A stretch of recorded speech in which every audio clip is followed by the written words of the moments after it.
Hi everyone, and welcome to today's video where we're going to be doing a guide for Ireland for EU4 1.31 Leviathan.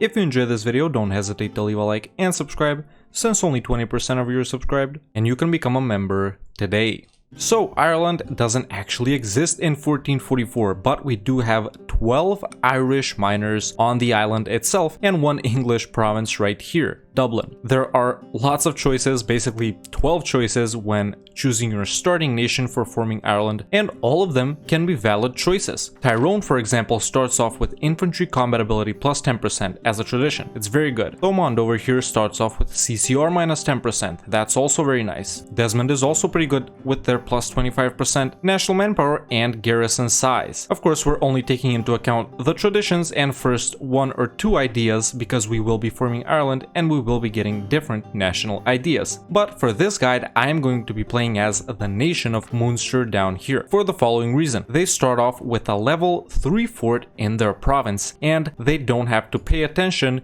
to what's behind them basically. But this guide will be pretty much the same for all of these nations right here, although I do recommend for you to choose Tyrone, Thomond, Desmond, or Munster. I'm going to be playing as Munster for the reason I just explained. So let's jump in.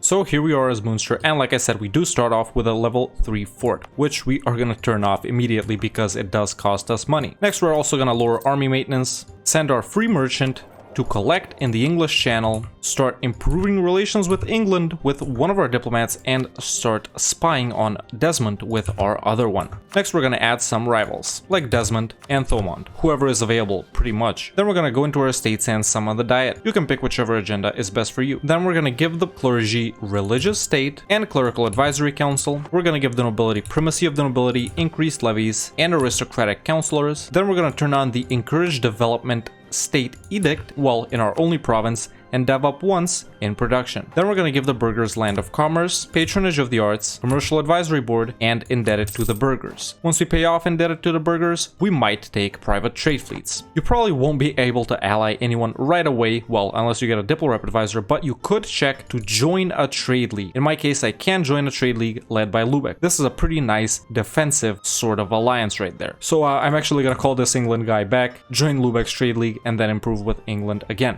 Next, we're going to sell titles and seize land.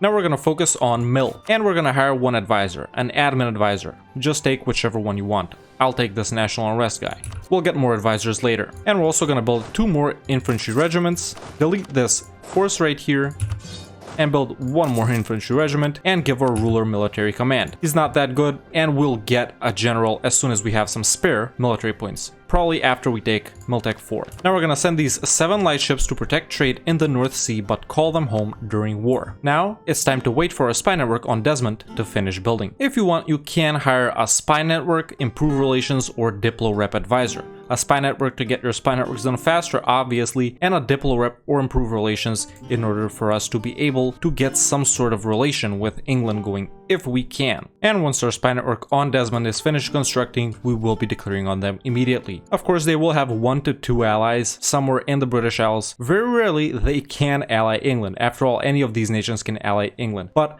usually it's someone like Leinster. In my case, they have allied Kildare right here along with Ulster. And you can also check to co-belligerent whoever Desmond is allied to. I can't co-belligerent Ulster because then England will come, but I still might vassalize them or something. It doesn't matter if we don't co-belligerent them. The only nations that really care what we're doing over here is the other Irish nations. So it's time to declare. Make sure your navies are in port though.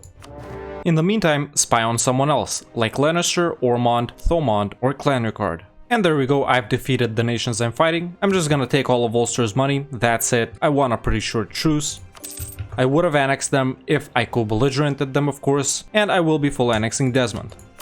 And that's our first war done, and by now we've grown by 1 to 3 provinces, depending on who Desmond right here was allied to.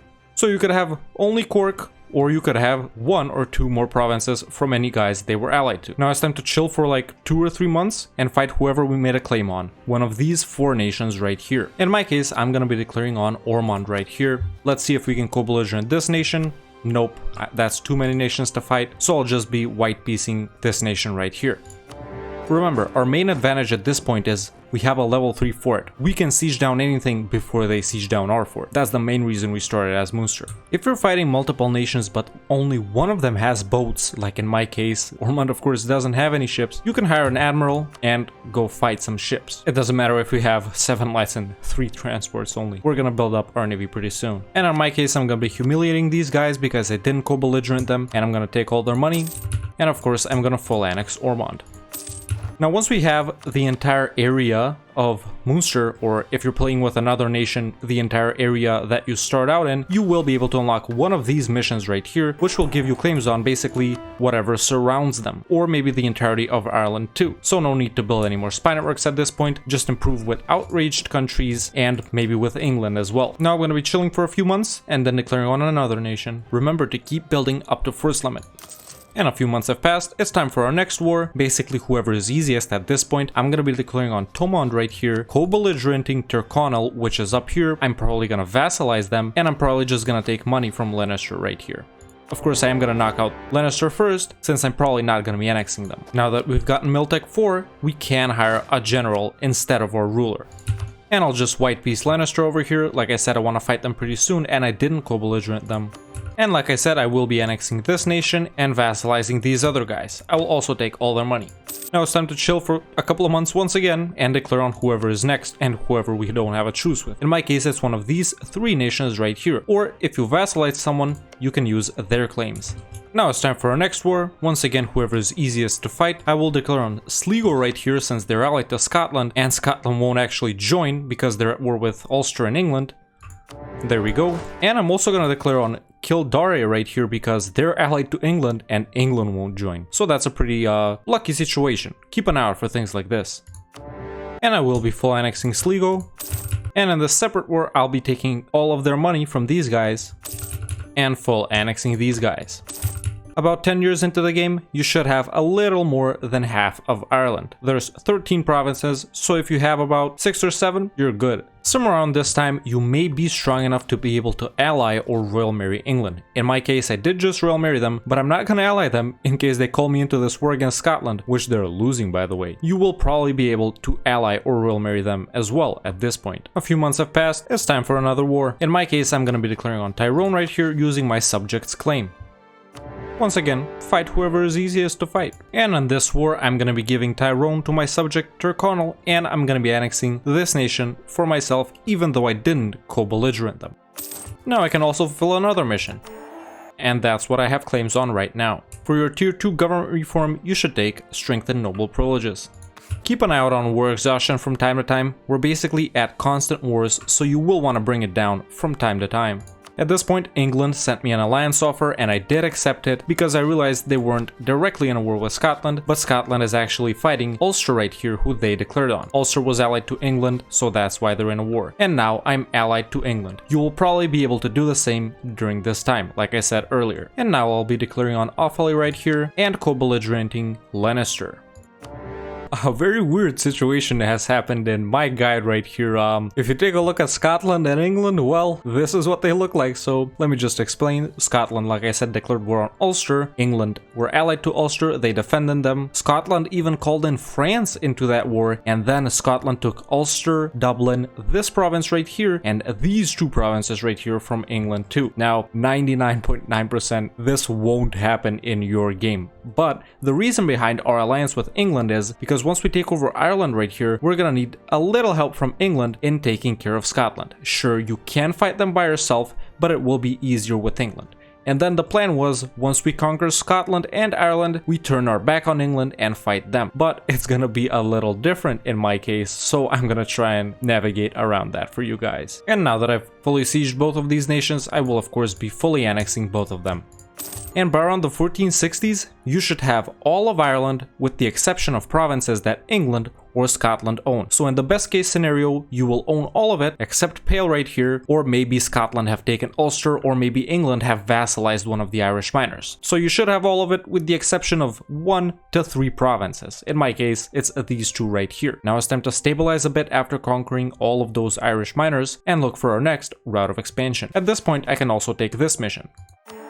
During this time of chilling and recovering, you should curry favors with England. At this point, you could also dev up your capital a little bit in order to help spawn the Renaissance. But what's even better is deving Cork because it produces copper and it's a center of trade. So I'm just gonna push the Renaissance just a little bit here. It will get to us pretty soon either way since it will spread through here. Now during this time, after we've chilled for a couple of years, it will be time for us to declare on Scotland. Of course, if you have these provinces right here, you should have built up claims on their provinces over here. In my case though, they're way stronger than they're supposed to be, and they're allied to France. Now with the help of England, we can easily beat down Scotland and take a province or two from them and make them annul their alliance with France, or France may be guaranteeing them, in which case that's a whole different story, but it's pretty much the same principle. Now in my case, England got beat up, and England has a truce with Scotland, and Scotland are allied with France, so what should I really do? In your case, you should declare on Scotland and call in England because you will have favors with them at this point. You don't have to give them any land because, like I said, you have favors. Now in my case, I'm gonna be declaring on Scotland because France right here won't join during this point because they're at war with Burgundy. So I'm gonna try and pull something off here to weaken Scotland in my case, maybe get these two provinces, but in your case,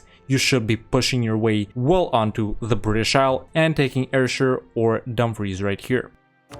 Make sure to check how big Scotland's army and navy is at this point. In my case, I have a bigger army and navy than them, and I have joined a coalition against them because, well, they got a lot of aggressive expansion when they took these provinces from England. So far so good. So far France hasn't joined in the war yet. This is what it's looking like. I've easily crossed over due to my naval superiority from my 12 ships and my subjects' 4 ships, and I am already sieging down their level 2 fort. Of course, it's very easy to take on Scotland one-on-one. The reason you need the alliance with England is if they're allied or guaranteed by France. And even if you find yourself in a similar situation like me, where they're allied to France but France won't join, make sure to get them to above 25% war score as soon as you can. If you have more than that, or maybe it's 30, don't quote me on that, their ally won't join anyway. And as we can see, that alliance with France has already dissolved in my case. So even though I was in a more difficult situation than you probably would be, I still managed to come out on top, which is pretty good. And there we go, in my case, I've 100%ed Scotland.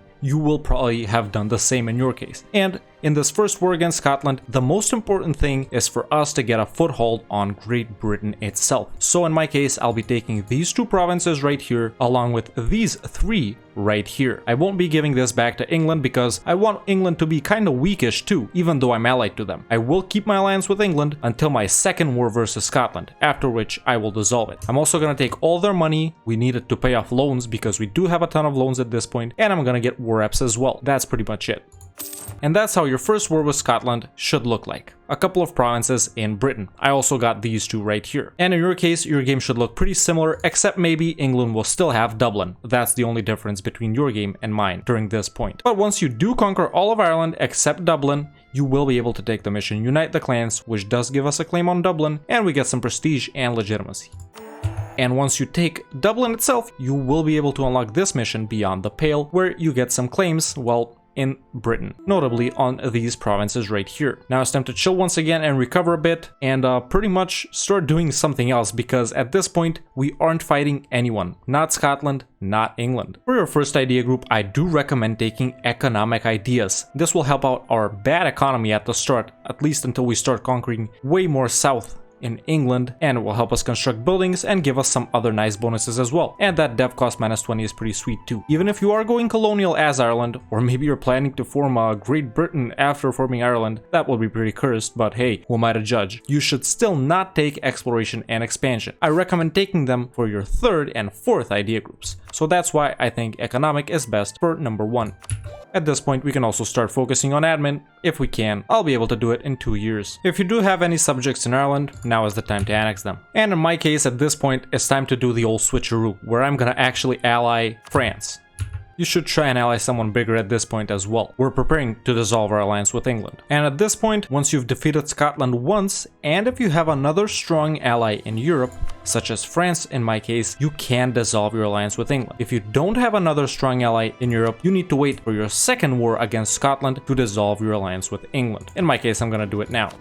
During this time, we're basically building up our nation, paying off loans. If we don't have any loans, we're constructing buildings, you know, the usual. Centers of trade in Cork and Ayrshire, maybe even Lothian for example. Workshops in Cork as well, Lothian, Roxburghshire, Argyll, depending on what trade goods are in the province and stuff like that. Building more lightships to protect trade in both the North Sea and the English Channel, and building some galleys and heavies too, to be honest. Now, after you've finished your first war with Scotland, you have two options, like I said. If you've allied someone strong in Europe, you're gonna dissolve your alliance with England, and you basically need to decide if you're waiting for your second war against Scotland or if you're gonna declare on England. Now, I have a pretty long truce with Scotland, 5 more years, and I don't have a truce with England anymore. I could declare on them and call in France, but the problem in my situation is Castile is super powerful and they are allied to England. As we can see, Castile in my case, they have Aragon, Navarra, well whatever, but they also have Portugal and Naples too. So it is gonna be a problem for France to deal with all of them while I myself deal with England up here. So that's why I'm not doing that. But if England is weak enough in your case to declare on them and call in your continental ally, or not call in anyone and just fight them by yourself, you should do it. Otherwise, you're gonna be waiting for your truce with Scotland to run out, like I'm doing in my case. Of course, at this point, if we have Dublin, of course, we can already form Ireland. The only thing we're waiting on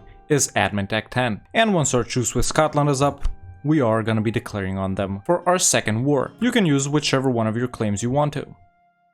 I could even call in France in my case, it's totally not necessary. We already beat them alone, so the second war isn't a problem at all. Or if you're still allied with England and you think you need their help, you could of course call them in. For your tier 3 government reform, I recommend taking centralized bureaucracy if you're like playing tall and colonial or something and you're not expanding outside of the British Isles, but if you plan on expanding in continental Europe, you should take decentralized bureaucracy. In my run, I think I'm gonna conquer all of the British Isles and go colonial and not interfere in European matters, so I'm gonna take centralized bureaucracy. And in my second war against Scotland, I'm gonna be taking these provinces from them along with all their money. They're probably not gonna have Northumberland in your case, so just take another province instead of that one.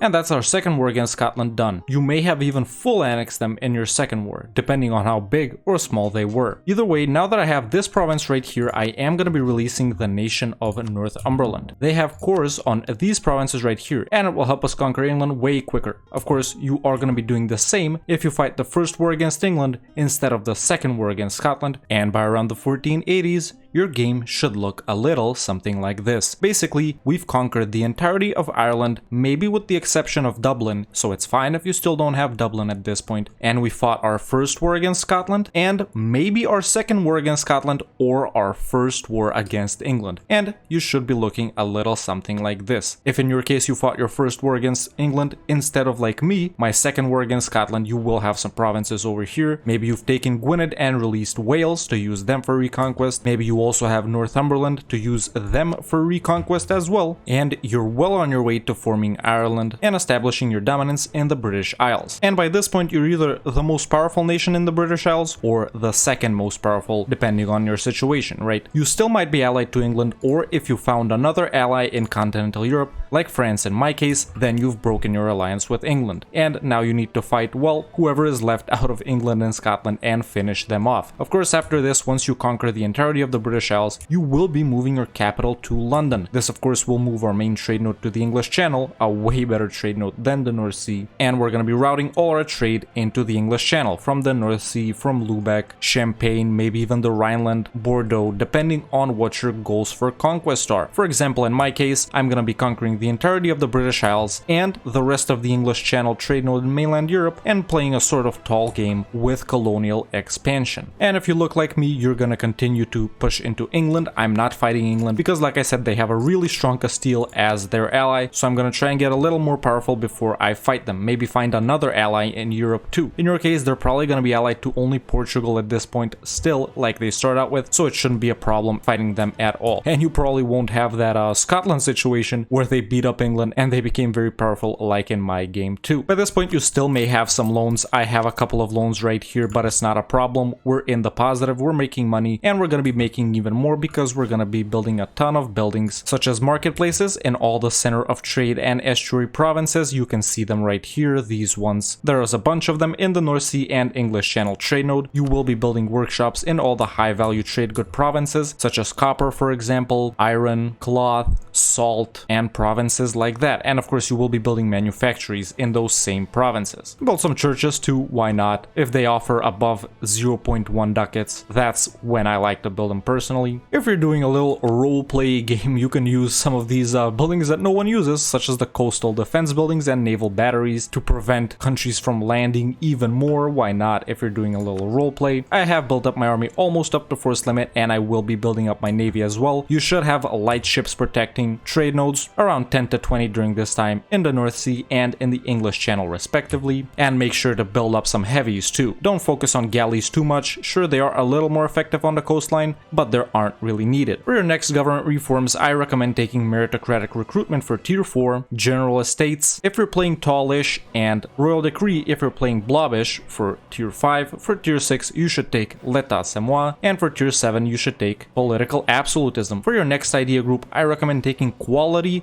or quantity ideas, depending on what your plans are. Quality will help us in the Navy and Army department too, and quantity will help us build up massive armies, you already know, and it has a great policy with economic for that sweet dev cost, and we will be deving a lot as Ireland in the British Isles. After that, if you wish, you can go colonial, of course. Then you should take exploration and expansion for your third and fourth idea groups. If you're not going colonial, you can take something like trade for your third idea group and another military idea for your fourth idea group. After that, it's pretty much your choice. And after this point, you will continue to expand, finishing off Scotland, finishing off England, maybe moving to continental Europe, try and get some more allies over here. Maybe you can go for the emperorship. As Ireland, I do recommend staying Catholic, of course, in a more RP sense, and I do think it is a good religion for Ireland. You could, of course, go Protestant if you wish, and I don't really recommend Reformed. If you're not that confident in your abilities, or if you're not sure if your game is gonna go like mine, this save file is available for all YouTube members